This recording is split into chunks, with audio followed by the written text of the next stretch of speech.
Hello, Lopers! Welcome to Inquiry-Based Strategies in the Classroom. There are many strategies used in the classroom. Inquiry-based learning is a process where students reach a conclusion of their own. Critical thinking is the primary source. It is a key for the teachers to know his or her students learn best in order to incorporate learning. The teacher will need to plan and bookmark any sites that will be used in the lesson. That way, he or she does not have to be searching through while the children or students are looking and waiting on the teacher. That's when you get a lot of the playing around and fooling around in the classroom, is because the teacher's not prepared. The planning stages for this allows the teacher to prepare for the lesson so it runs more smoothly and the students are not sitting around and waiting. So let's give the students the lecture material the night before the lesson so that they can go over the lesson and see, hey, you know what, this is what we're going to be doing, so that they're prepared also, so that you can jump right in to the hands-on experience so that everybody is not ready and waiting for it.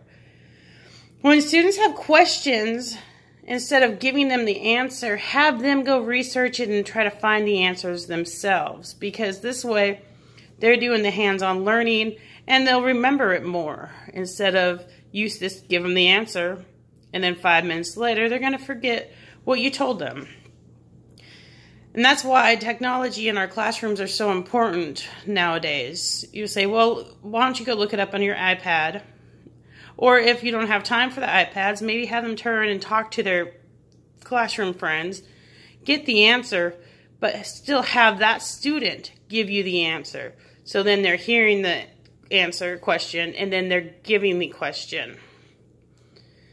If the student does not know the answer, just give them that extra time to find it, because that is important, because they'll remember it more and they'll understand the lesson more.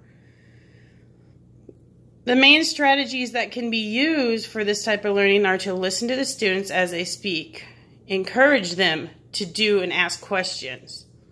Do not lecture, but do spend a lot of time on projects. Reflections are done when a lesson is completed. So instead of just going on to your next subject, you're going to go back and reflect on what you just learned and have each student explain that. So instead of piece of paper and pen, you're talking to them about it. There are no yes or no questions, like we were talking about earlier. Yes, that's the question. Have them explain the question to you. So then they don't have to say yes or they don't have to say no. They're responding to that question. Students must explain their thinking. And with our summative assessments, instead of just like giving a piece of paper and pen, make them more creative and hands-on. This way, there's not as much test anxiety and they're actually doing something, but they're still learning. And that's the key to this.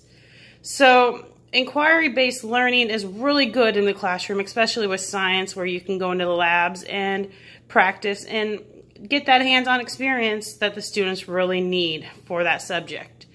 Thank you very much. Have a great day. Bye.